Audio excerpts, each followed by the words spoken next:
Everyone, please switch on your videos.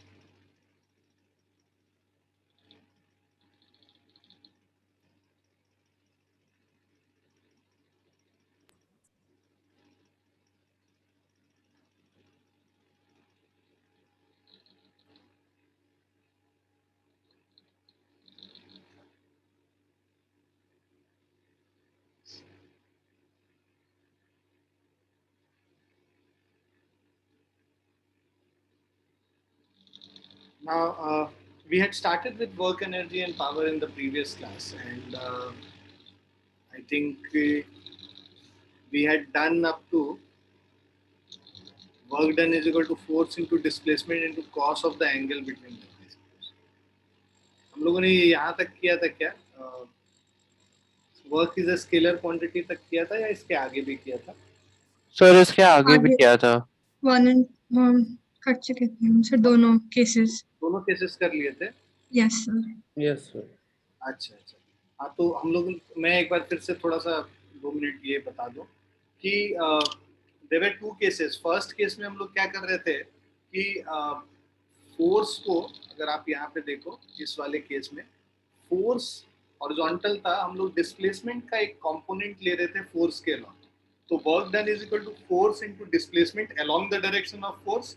तो उसके लिए जो डिस्प्लेसमेंट का कंपोनेंट ले रहे थे that was s cos theta, right? So if I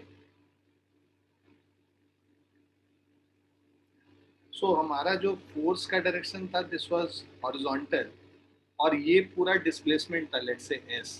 अब इसका कंपोनेंट अगर हम लोग को हॉरिजॉन्टल के अलोंग, फोर्स के अलोंग जो कंपोनेंट निकालना है वो ये वाला होगा, है ना? इसका जो ये पूरा जो डिस्प्लेसमेंट है यहाँ पर से अगर हम लोग परपेंडिकुलर ड्रॉप कर देते हैं इसके ऊपर, तो ये जो पोर्शन है A B, this is the component of displacement along the force. तो ये निकालने के लिए हम लोग क्या करते हैं, मान लो जो अगर हम लोग ट्रिग्नोमेट्री यूज करें कॉस थीटा, कॉस थीटा क्या होता है? बेस अपॉन हाइपोटेनस, है ना? बेस यहाँ पे क्या है? इस राइट एंगल ट्राइंगल में ए बी हमारा बेस हो जाएगा और जो हाइपोटेनस है वो ए सी हो गया। अब ए बी तो हम लोगों को वैल्यू निकालना है, ए सी का वैल्यू हमें दिया हुआ है एस, तो एस को इस तरफ ले जाके मल्टीप्लाई कर लोगे तो ये क्या हो जाएगा? S cos theta is equal to A B. So this displacement which is along the direction of force, वो कितना हो गया? एस कॉस थीटा हो गया। तो वर्क डन हम लोग फिर क्या लिख लेते थे? Force into displacement along the direction of force, so F S cos theta हो गया। So force into displacement into angle between. Upamanyu क्या कर रहा है भाई? उंगली चाट रहा है तो यहाँ पे बैठ के, मतलब पढ़ाई, हम लोग को भी भूख लगती है भाई। नेल फाइट कर रहा था। नेल नहीं कट रहा था, तो खा रहा था, उसके बाद उंगली चाट रहा था। हद कर दिया है तुमने भाई। क्लास का थोड़ा तो डेकोरम मेंटेन कर भाई। ठीक है, घर पे हैं हम लोग, अब हम भी थाली में लेके खाना शुरू कर देंगे पढ़ाते समय, तो कैसा लगेगा? अच्छा नहीं लगेगा ना। तो एवरीवन वी शुड, खत्म हो गया। अच्छा ठीक, चलो देन इट्स ओके। चलो, तो हम लोग क्या कर रहे थे कि force into displacement along the direction of force था। तो displacement along the direction of force यहाँ एस कॉस थीटा था, force into S cos theta करके हम लोग वर्क डन निकाल रहे थे। ये पहला केस था। क्लियर है ये वाला केस? समझ में आ गया आकांक्ष? कबीर भैया, कबीर अपना ऑन कर लीजिए कैमरा। Yes sir. अब हम लोग दूसरे केस पे चलते हैं। ये डेरिवेशन के फॉर्म में आ सकता है ना? ये जो अभी मैंने बताया ना कि cos theta base by hypotenuse करके, और जो force is equal to work done is equal to force into displacement along the direction of force. तो ये as a in the form of derivation it is being asked in the exam. अच्छा, I have not checked your copy yet, so I'll check it and we'll share it in the next class. Okay. Tomorrow, as you know that it's closed for Ramnavami, तो कल class नहीं है हमारी, तो कल मैं check कर लूंगा, परसों शेयर कर लूंगा आपके साथ। ठीक है। अच्छा, दूसरा केस हम लोगों ने क्या किया था कि यहाँ पे तो हम लोगों ने डिस्प्लेसमेंट का कंपोनेंट फोर्स के अलोंग लिया था। सेकेंड केस में हम लोग फोर्स का कंपोनेंट डिस्प्लेसमेंट के अलोंग ले लेते हैं। मतलब अगर जो हमारा फोर्स इस डायरेक्शन में है, हम लोग अब फोर्स का ही कंपोनेंट इस डायरेक्शन में ले लेते हैं, है ना? तो बेसिकली क्या है कि फोर्स के 2 कंपोनेंट में हम लोग डिवाइड कर लेंगे, एक इस कंपोनेंट में और दूसरा उसके परपेंडिकुलर इस कंपोनेंट, मतलब one component is perpendicular to the displacement का direction and other component is along the displacement का डायरेक्शन। तो जो परपेंडिकुलर वाला कंपोनेंट है उसका तो कोई इफेक्ट नहीं आएगा क्योंकि डिस्प्लेसमेंट उसके अलोंग तो कुछ भी हो नहीं रहा है, इस डायरेक्शन में देयर इज नो डिस्प्लेसमेंट, तो इसकी वजह से वर्क डन जीरो हो जाएगा। वर्क डन जो होगा वो इस फोर्स के वजह से होगा बस। तो ये जो एफ है इसका अगर ये वाला कंपोनेंट लोगे तो वो एफ कॉस थीटा है आएगा। तो उसको कैसे करेंगे, ये जो अगर हम लोग right angle triangle triangle P A N अगर हम लोग कंसिडर करते हैं, तो यहाँ पे फिर से cos थीटा क्या होगा, बेस बाय हाइपोटेनस। बेस हमारा यहाँ पे ए एन है और हाइपोटेनस ए पी है, तो ए पी हमारा एफ हो गया, तो ये ए एन बाय एफ हो गया, क्रॉस मल्टीप्लाई कर लेंगे, F cos theta is equal to A N हो गया। So force along the direction. So this is component of force along the direction of displacement. Okay. So this is component of force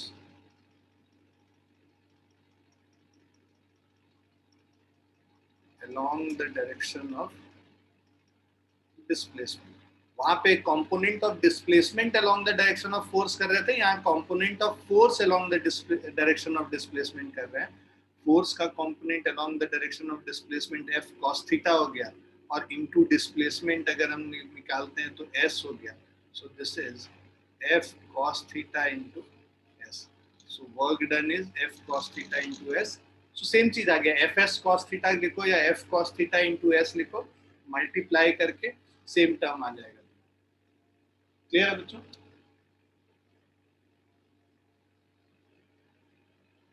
yes yes.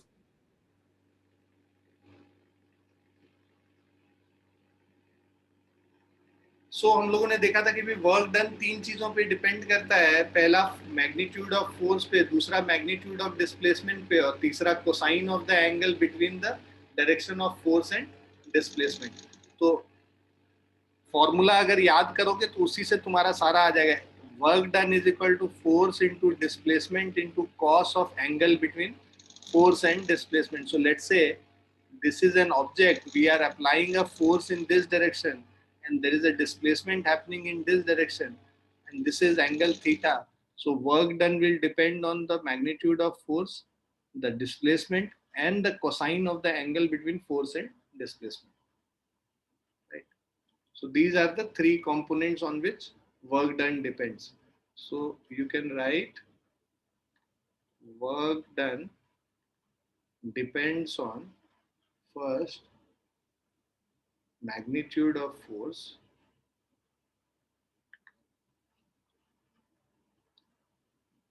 second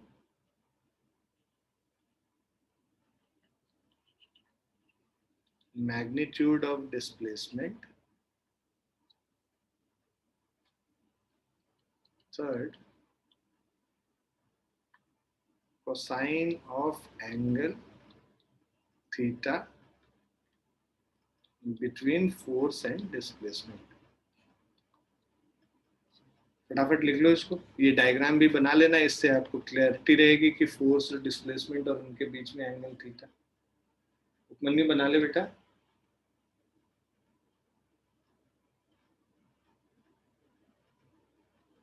आकांक्ष copy वॉपी निकाल लो। हाँ निकाल लिया आकांक्ष ने। गुस्सा क्यों रहता है आकांक्ष, मैंने कुछ बोला क्या तुम्हें? मुस्कुराते रहा करना भाई। मैं तो तुम्हें ये भी बोलता हूँ तुम्हारा कैप सबसे अच्छा है दुनिया में, फिर भी तुम ऐसे गुस्सा रहते हो। जस्टिन बीबर की तरह कैप लगता है। प्रोनाउंसिएशन सही है उपमन्यु? जी सर। जस्टिन बीबर ही कहते हैं ना उसको, बाइबर बीबर बीवर ही कहते हैं। चलो मैं ठीक हूँ, तुम ही लोग हमको सिखाते ना, ये सब चीज तो हमको पता नहीं है ना। है कौन वो, गाना वाना गाता है कि एक्टर है? सर गाना सिंगर है। पॉप पॉप या फिर रॉक? क्या पॉप? सर पॉप है आई थिंक। सर बट कोई सुनता नहीं है यहाँ पे ऐसे। अच्छा आप कोई नहीं सुनता है, तो इतना पॉपुलर क्यों है सब? जस्टिन बीबर किए रहता है। सर उसके पहले बहुत पॉपुलर होते थे, तो उस पॉपुलैरिटी की वजह से अभी भी सुनते हैं लोग। लड़कियां वड़कियां काफी जस्टिन बीबर करते हैं। Yes sir. Oh my God.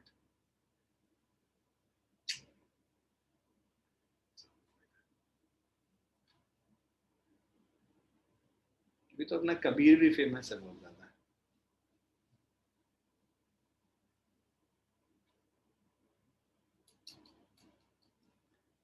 लिख लिया सबने? Yes Yes, sir. sir. Yes. तो ये क्या कह रहा है, since force F and displacement S are vector quantities and work W is a scalar quantity, so work is expressed as dot product of force and displacement vector. The dot product of two vector is a scalar in vector form. Work done W is written as W is equal to F dot S।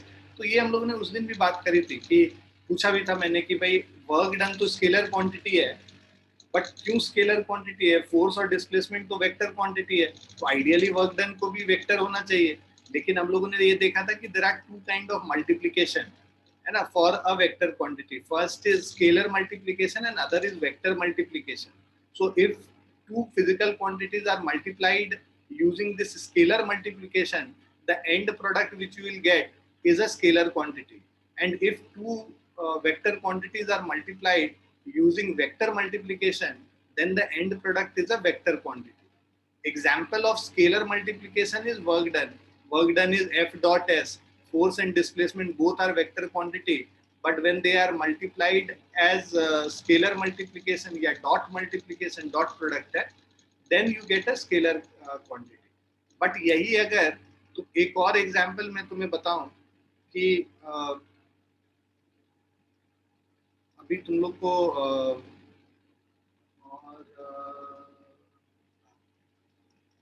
So force is equal to, तुम बाद में जाके देखोगे, Q V cross of B. So basically ये velocity और ये magnetic field का vector है। तो यहाँ पे देखो ये क्रॉस प्रोडक्ट है, वी क्रॉस बी, और क्रॉस प्रोडक्ट आके ये जो क्वांटिटी आता है, ये क्या आता है? वेक्टर क्वांटिटी आता है। बट यहाँ पे जो अभी हम लोग एग्जाम्पल कर रहे थे, ये एग्जाम्पल में वर्क डन एक स्केलर क्वांटिटी है, वो इसीलिए क्योंकि यहाँ पे F डॉट S है, इन दोनों का प्रोडक्ट क्या है? स्केलर प्रोडक्ट है या डॉट प्रोडक्ट है, जिसके वजह से ये जो क्वांटिटी आ रहा है ये स्केलर क्वांटिटी आ रहा है। क्लियर है बच्चों? Yes. So you will write that work is W is a scalar quantity. You can underline it. So work is expressed as dot product of force and displacement vectors. So vectorally you write it like this. So thus work that depends on magnitude of force, magnitude of displacement and angle between force and displacement. ये already हम लोगों ने कर लिया। और कैसे angle पे depend करता है तो हमने ये भी देखा था, cosine of the angle between the force and displacement.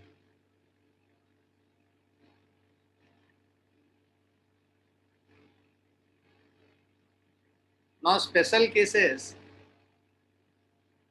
if theta is equal to 0, work done is positive, right?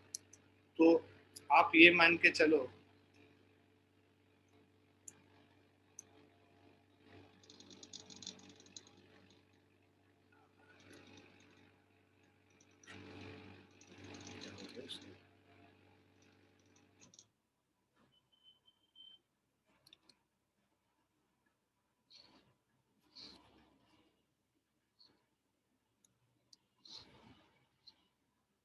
so special cases,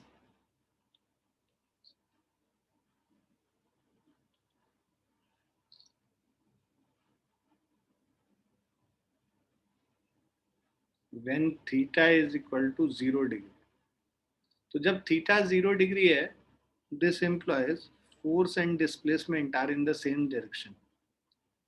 Force and displacement are in the same direction. So force and displacement are in the same direction. इसका मतलब अगर ये object है, इस object पे force भी इधर ही लग रहा है और ये ऑब्जेक्ट मूव करके इस पॉइंट पे आ रहा है, उसका डिस्प्लेसमेंट भी इसी डायरेक्शन में आ रहा है, right? So work done is equal to force into displacement into cosine of the angle between it. तो थीटा क्या है, 0 डिग्री है, तो F into S into cos of 0 degree, cos 0 degree 1 होता है, तो work done is equal to force into displacement. So example इसका, when an object is falling down, right, let's say the weight of the object is mg and it has fallen down by a height h, so then in that case work done is equal to, work done is force into displacement into cos of 0 degree, so this is mg into h into 1, so ये क्या हो जाएगा, mg h हो जाएगा। Clear है? Yes sir. Yes sir. Anvi, तुम्हारा network issue हो गया था क्या?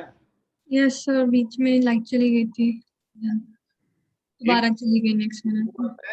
आजकल क्या कहते हैं, अपना जो वाईफाई राउटर है उसके लिए एक छोटा सा यूपीएस आता है, इतना छोटा सा, वो राउटर के पीछे लग जाता है। उससे क्या होगा, लाइट जाएगी ना तो भी तुम्हारा सब चीज चलता रहेगा, मतलब इंटरनेट जाएगा नहीं।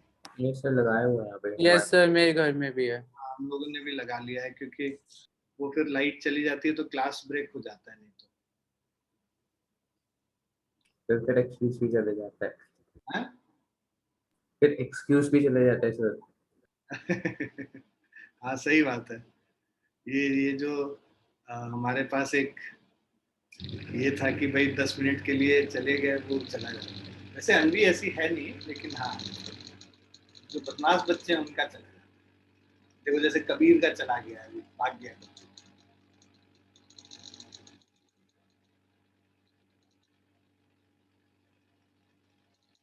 How is Prisha doing, Anvi? She's fine? Yes sir, she's good. She's fine.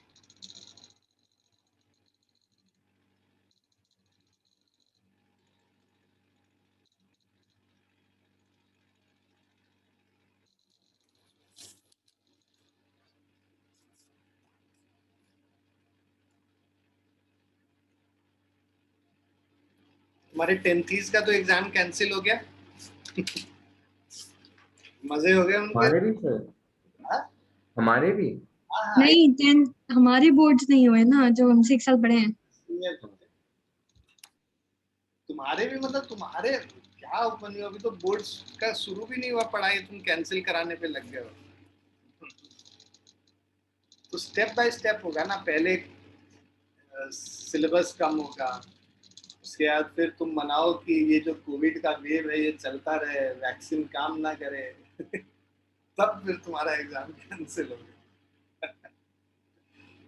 Okay, सो कुछ एग्जांपल्स हम लोग, एक एग्जांपल ये था जब फोर्स एंड डिस्प्लेसमेंट के बीच में एंगल 0 डिग्री है। दूसरे एग्जांपल्स अगर हम लोग देखें,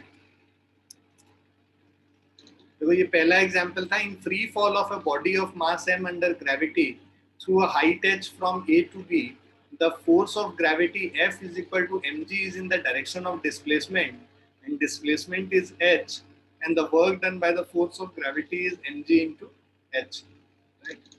So अब सेकेंड वाला हम लोग आते हैं, pulley does work on the load when he raises it up against the force of gravity. Both the force exerted by pulley and the displacement are in upward direction. The work done by the pulley in raising the load is mgh. तो आप ये समझो कि पुली के case में क्या है कि लेट्स से यहाँ पे एक पुली था और इसको एक ब्रीफ केस उठाकर अपने सर पर रखना है, तो ये झुककर ब्रीफ केस को उठाएगा और अपने सर पे यहाँ पे लेके जाएगा। तो ब्रीफ केस को उठाने के लिए उसको मिनिमम कितना फोर्स लगाना पड़ेगा, जितना की वेट है इसका। तो force applied by the pulley will be either greater than the weight or equal to weight. So minimum force to he will be applying is equal to the weight of the briefcase, right? So he applies this force F, which is equal to mg, and the displacement, let's say the height of this pulley is h, so work done will be equal to force into displacement again, and the direction of displacement and force both are in the same direction, so this will become mg into h again. So work done again in this case is mg into h. कुछ बच्चों को लगता है कि sir ये mg तो नीचे लग रहा है, h ऊपर हो रहा है, तो ये तो सेम डायरेक्शन में नहीं हुआ. बट हम लोग क्या निकाल रहे हैं कि work done by the pulley. We are not interested in work done against gravity, मतलब वर्क डन बाय ग्रेविटी हम लोग नहीं कर रहे हैं. ग्रेविटी के वजह से वर्क डन होता तब माइनस mgh लिखते. क्यों माइनस mgh लिखते? कि mg नीचे के तरफ है, mg यहाँ पे नीचे के तरफ है और जो h है ये ऊपर के तरफ है. They are in opposite direction. तो angle here theta is equal to 180 degree and not 0 degree. And we know that cos of 180 degree is equal to -1. ठीक है, ये तुमको पता नहीं होगा लेकिन याद कर सकते हो अभी. तो यहाँ पे क्या है कि वर्क जब force and displacement are in opposite direction, so work done will be equal to minus of mgh. Is it clear, bachcho? Yes, sir. Yes, sir.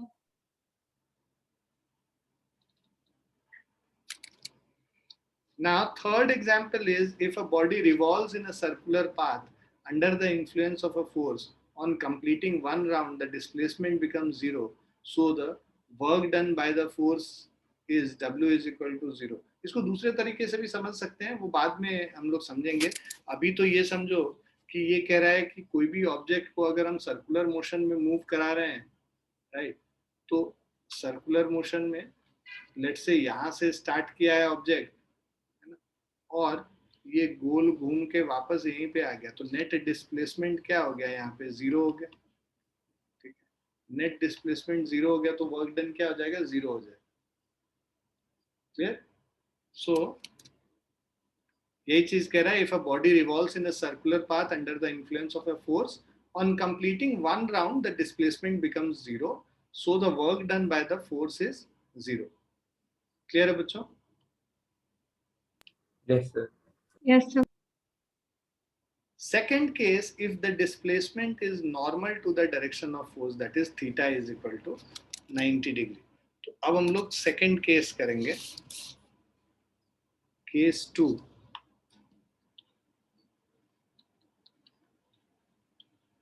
Theta is equal to 90 degree. That means force is perpendicular to displacement. तो यहाँ पे होता क्या है, मान लो ये object है, इस ऑब्जेक्ट का डिस्प्लेसमेंट इधर हो रहा है और आपने फोर्स लगाया हुआ है इधर, तो इस फोर्स, ये दोनों के बीच में एंगल कितना है, 90 डिग्री है. So work done is equal to force into displacement into cos of the angle between them, that is cos 90 degree. And we know that the value of cos 90 degree is equal to 0. So ये क्या हो जाएगा, work done is equal to force into displacement into 0, which is equal to 0. So work done कितना हो जाएगा, 0 हो जाएगा.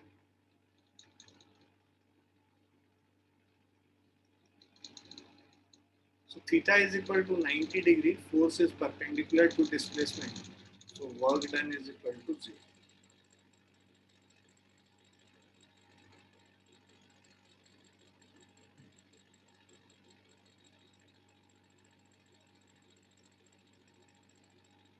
Clear बच्चों? Yes, sir. Yes, sir. भी clear सभी ने? Yes. Yes. अब फटाफट एग्जाम्पल्स करते हैं. एग्जाम्पल क्या कह रहा है हम लोगों को, when pulley walks on a horizontal ground while carrying a load. So when a pulley walks on a horizontal ground while carrying a load on his head, no work is done against the force of gravity because the displacement of load is normal to the direction of the force of gravity, which is vertically downward. The pulley does work against the force of friction when he moves with the load. तो देखो ये क्या कह रहा है हमारे पास example, कि एक पुली है और ये पुली लोड को अपने सर पे रख के ब्रीफकेस को सर पे रख के और ये इधर मूव कर रहा है। तो ब्रीफकेस का जो वेट है वो नीचे की तरफ फोर्स लगा रहा है और डिस्प्लेसमेंट हो रहा है इधर। इनके बीच में एंगल कितना है, थीटा 90 डिग्री है, राइट। सो वर्क डन निकालोगे तो ये क्या हो जाएगा, force into displacement into cos of 90 degree which is equal to 0 हो जाएगा। तो work done due to gravity इस केस में, work done due to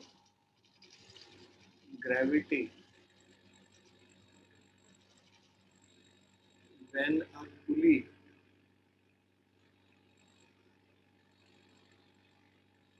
moves horizontally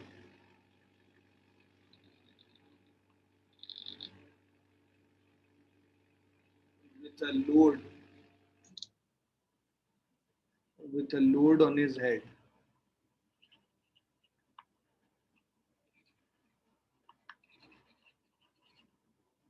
ठीक है। So work done due to gravity when a pulley moves horizontally with a load on his head is equal to 0.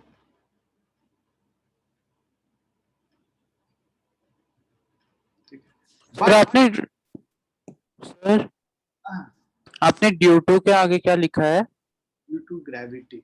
Okay sir. ये pen tab में handwriting करना एकदम ठीक है। तेजी से जहां लिखता हूँ ना सब दाएं बाएं हो जाता है सारा कुछ।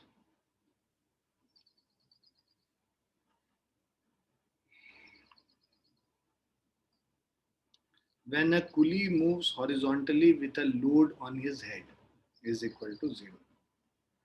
अच्छा, मैं ये कह रहा था कि अब देखो फ्रिक्शन क्या है, इधर मूव करेगा तो फ्रिक्शन इस डायरेक्शन में लगेगा। यहाँ पे फ्रिक्शन की वजह से वर्क डन 0 नहीं होगा, क्योंकि फ्रिक्शन यहाँ पे इसके ऑपोजिट डायरेक्शन में लग रहा है, तो work done due to friction will be negative. Why? Because theta is 180 degree. So force इधर है और डिस्प्लेसमेंट फ्रिक्शन की वजह से अगर तुम देखोगे तो force of friction is in this direction and displacement is in this direction. So angle between force of friction and displacement is 180 degree. So work done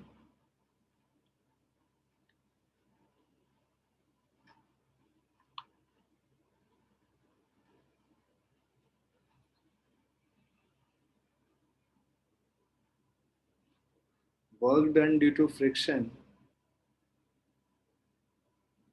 is equal to force F, displacement S, cos of 180 degree, which is minus of force into S.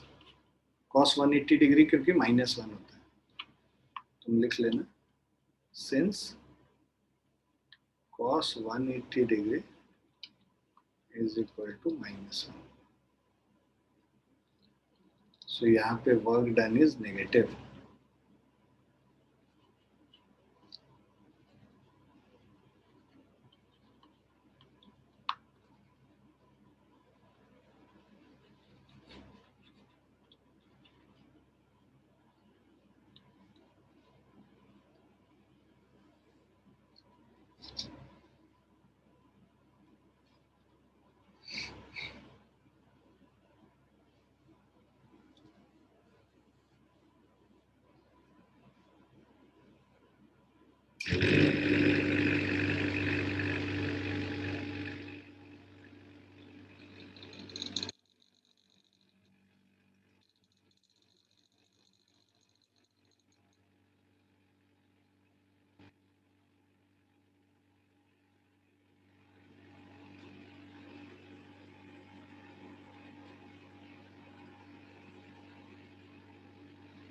Clear है बच्चों?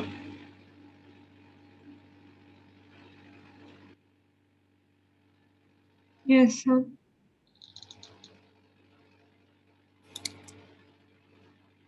So when a body moves in a circular path in a horizontal plane, no work is done since the centripetal force on the body at any instant is directed towards the center of a circular path, and the displacement at that instant is along the tangent to the circular path, that is normal to the direction of force on the body.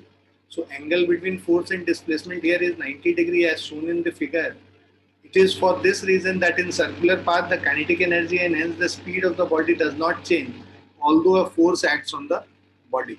So when a body is moving in a circular path,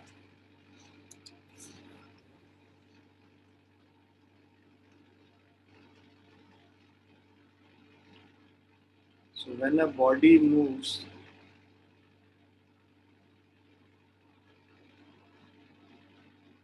in a circular path,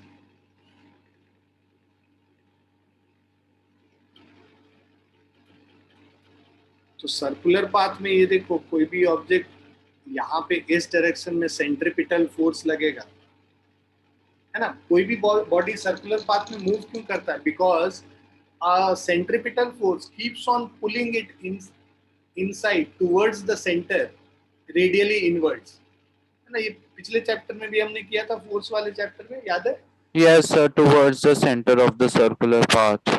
path that is and radially, मतलब radius के along, तो वो centripetal force हो गया। और हमारा displacement हमेशा क्या होगा? टेंजेंशियल डायरेक्शन में होगा। अगर तुम इसको यहाँ पे छोड़ दोगे तो किधर मूव करेगा? इधर ही तो मूव करेगा, राइट। सो डिस्प्लेसमेंट इस डायरेक्शन में, फोर्स इधर हो गया, एंगल इनके बीच में 90 डिग्री हो गया। तो यहाँ पे work done is equal to force, centripetal force into displacement into cos of 90 degree. So this is equal to work done is equal to F into S into cos 90, 0 हो गया, ये 0 हो गया।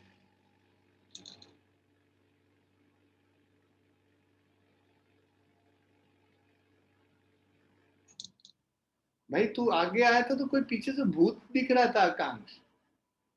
वो क्या था? एक बार झुको तो, एक बार झुको, देखे कौन सा है वो। क्या है? क्या है ये? भूत है? कौन सा कैरेक्टर है? बैटमैन।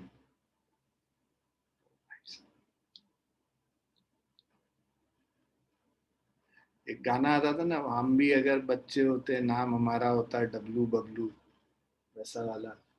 तो हम भी सोचते हैं हम भी बच्चे होते तो ऐसे ही कार्टून वार्टून देखते, जीवन एकदम कितना अच्छा कट रहा होता। उपमन्यु नहीं, कहाँ बड़े हो गए यार।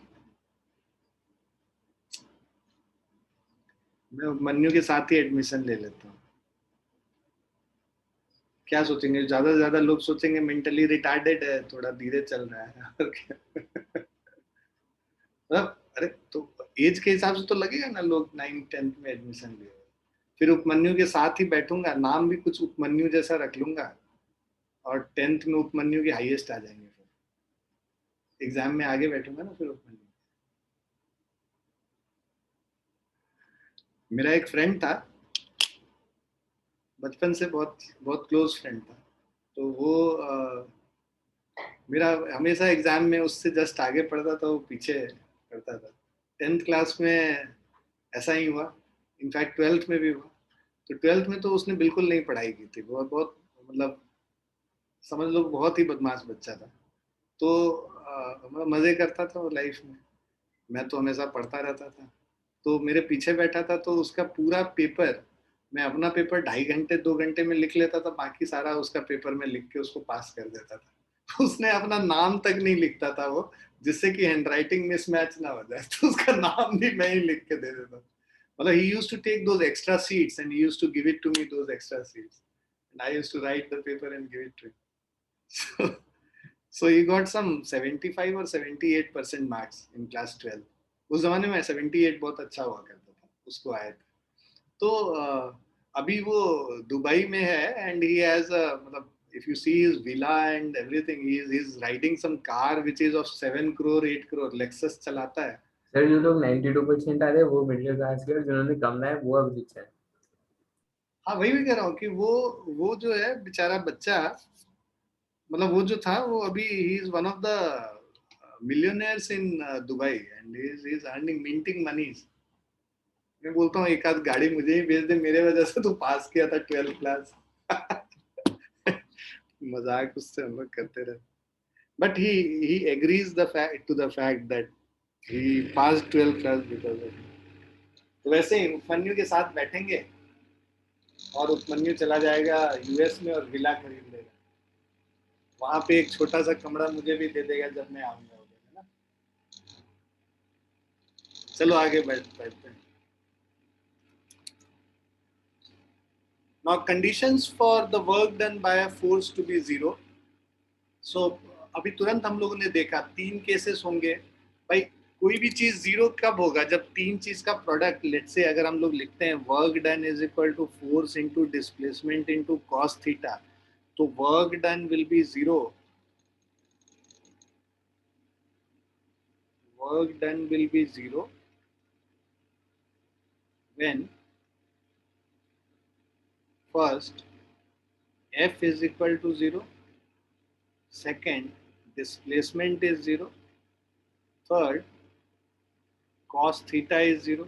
cos theta कब 0 होता है, जब theta is equal to 90 degree, है ना। सो 3 केसेस में वर्क डन 0 हो सकता है। या तो फोर्स ही 0, मतलब हम कोई फोर्स ही नहीं लगा रहे हो, है ना, मतलब if we are not applying any force then also work done will be 0। और अगर हम फोर्स लगा रहे हैं और डिस्प्लेसमेंट 0 हो रहा है, जैसे हम दीवार को धक्का मार रहे हैं, दीवार हिल नहीं रहा है, तो वहां पे भी वर्क डन 0 हो जाएगा, डिस्प्लेसमेंट इज 0। और या फिर कॉस थीटा 0 हो जाए, ठीक है, या फिर कॉस थीटा 0 हो जाए, मतलब थीटा 90 डिग्री हो जाए, तो भी वर्क डन हमारा 0 हो जाए, ठीक है। सो इन तीनों केसेस में work done is,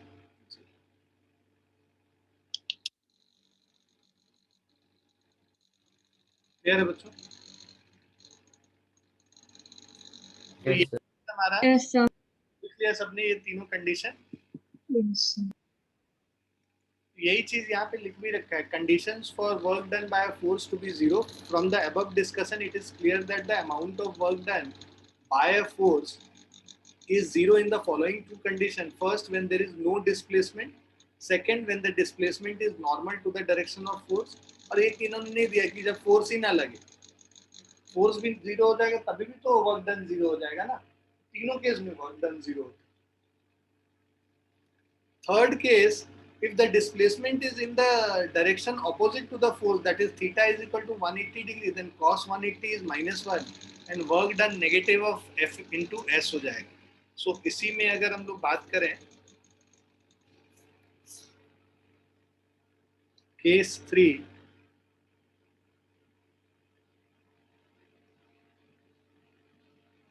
if theta is equal to 180 degree, तो थीटा 180 डिग्री का क्या मतलब हुआ कि एक ऑब्जेक्ट है, इस पे फोर्स लग रहा है इस डायरेक्शन में, और उसका डिस्प्लेसमेंट हो रहा है इसके ऑपोजिट डायरेक्शन में, और एंगल जो इनके बीच में है this is 180 degree,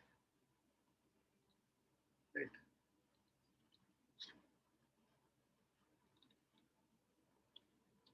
so work done is equal to force into displacement into cos of theta, और work done is equal to force into displacement into cos of 180 degree. हमने देखा कि the value of cos 180 degree is equal to minus of 1, ये value होता है। जो हम लोग 0 से 90 डिग्री तक का वैल्यू याद किए हैं ना, ये एक स्पेशल एक 180 डिग्री का अलग से याद कर सकते हो। cos 180 degree is -1। So work done is force into displacement into cos 180 degree, और W is equal to F into S into -1, और work done is minus of F into S, negative of Fs। So if theta is equal to 180 degree, in this case work done is negative.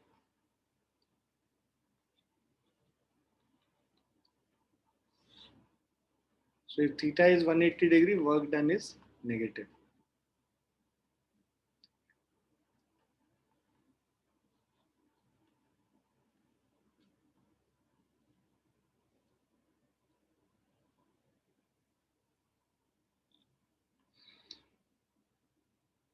So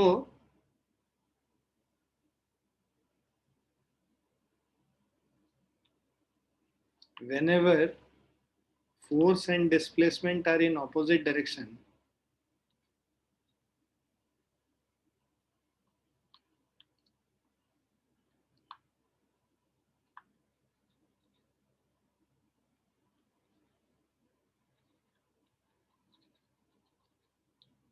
so whenever force and displacement are in opposite direction,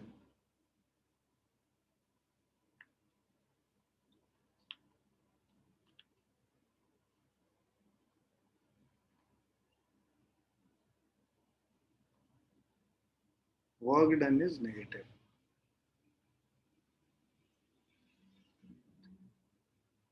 Example,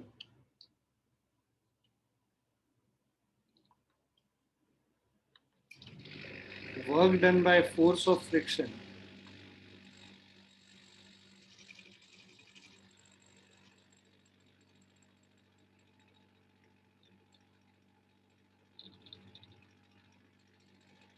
is always negative. So work done by force of friction is always negative.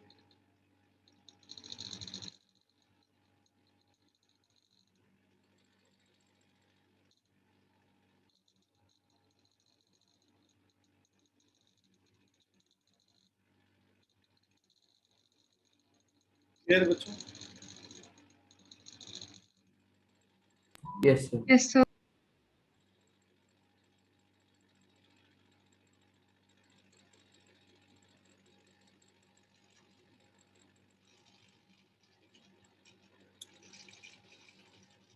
लिख लो सभी लोग, आकांक्ष लिख लिया बेटा? Yes.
So work done is negative. This is usually the case when the force opposes the motion or it tries to stop a moving body.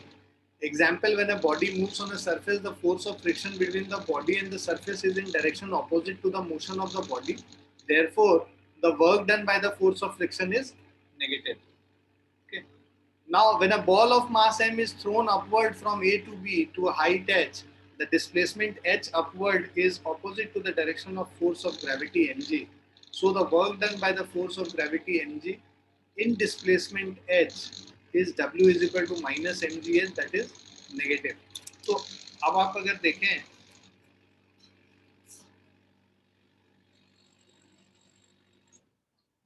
so example for negative force. See, when an object is thrown upward, right, जब ये ऊपर जा रहा है, तो इस point पे अगर आप देखते हो, फोर्स इस पे नीचे की तरफ लग रहा है mg, और जो इसका डिस्प्लेसमेंट हो रहा है ये ऊपर की तरफ हो रहा है. So net displacement, let's say net displacement is equal to height h to which we have thrown it. Theta is equal to here, theta is equal to 180 degree. So work done is mg, force into displacement into cos of 180 degree.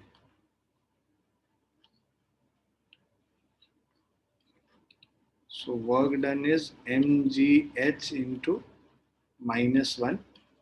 So this is minus mgh.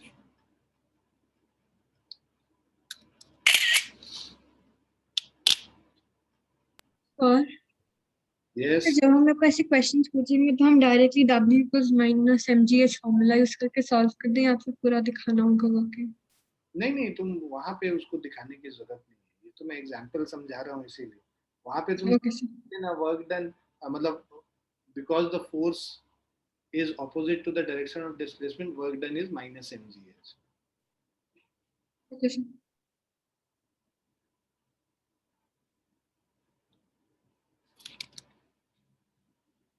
So if the force is a variable, that is force varies during the displacement, the work done is determined by plotting a force displacement graph. The force is taken on y-axis and the displacement s is taken along the x-axis. The area enclosed by the sketch and the displacement axis gives the work done. So if force is not constant, है ना, तब जो force और displacement का आप graph बनाओगे तो you will find that the force is increasing as you increase the displacement. So if you plot a graph between force and displacement, मान लो y axis force है और x axis पे displacement है, तो जब displacement जीरो था force zero था, जैसे जैसे displacement बढ़ाना शुरू किया force भी बढ़ना शुरू किया, राइट? तो अगर हम लोग को पूरा ये फोर्स और डिस्प्लेसमेंट इस पॉइंट से इस पॉइंट, एक ऑब्जेक्ट ओ से लेके पॉइंट ए तक जा रहा है, तो उसमें कितना वर्क डन हुआ वो निकालना है। तो वर्क डन क्या होगा, area under this force displacement graph. So when the force is variable,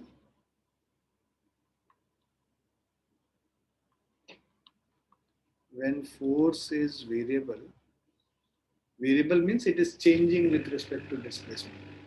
So work done is equal to area under force displacement graph.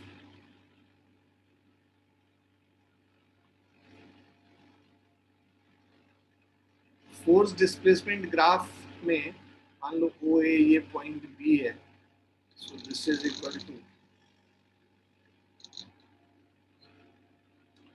Area of triangle O A B, so half of O A into A B, half into base into height होता है। तो इससे हम लोग जब force variable होगा तो work done ऐसे हम लोग निकालेंगे, ग्राफ प्लॉट करके area under the force displacement graph will give you work done.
So this is what was mentioned here.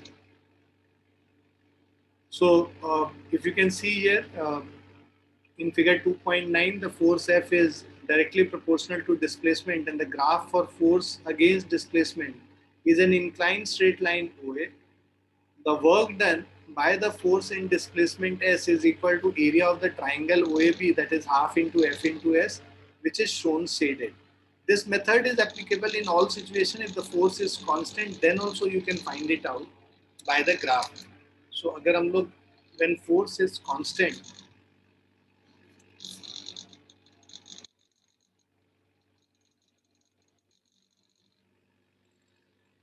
when force F is constant, तो तब जो आप ग्राफ बनाओगे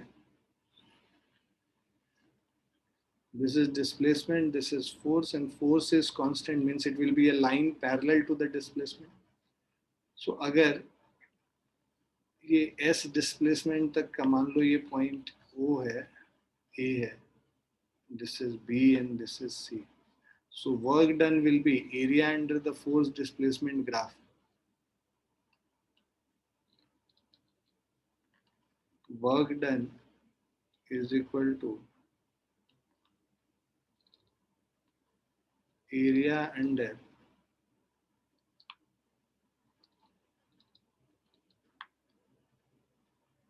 force displacement graph, which is equal to area of rectangle OABC.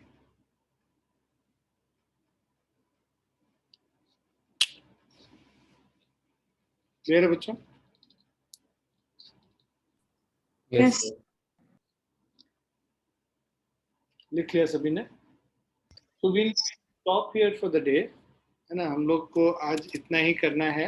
Work done by the force of gravity ये MGH वाला अगली class में शुरू करेंगे, और उसके बाद पावर है ना, और एनर्जी होगा मेरे ख्याल से. अगली क्लास में ये वाला थ्योरी पार्ट तो हो जाएगा, और कुछ एग्जांपल्स भी हम लोग कर लेंगे, न्यूमेरिकल्स वगैरह. ठीक है? ठीक है बच्चों, तुम्हारा होमवर्क, थोड़ा सा कुछ होमवर्क ले लो. तुम लोग कुछ काम नहीं करते हो तुम लोग. ये शुरू के स्कूल का पहले से बहुत दिया हुआ है.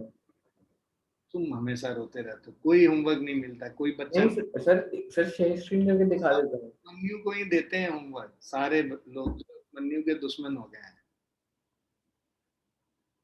ज्यादा नहीं दूंगा, 5 क्वेश्चन लिख के आना, मुझे दिखाना 5 क्वेश्चन. Okay sir. है ना? It will take hardly half an hour of your time. Yes sir. Right? ठीक है. Bye, take care everyone. Thank you, sir. Bye, sir.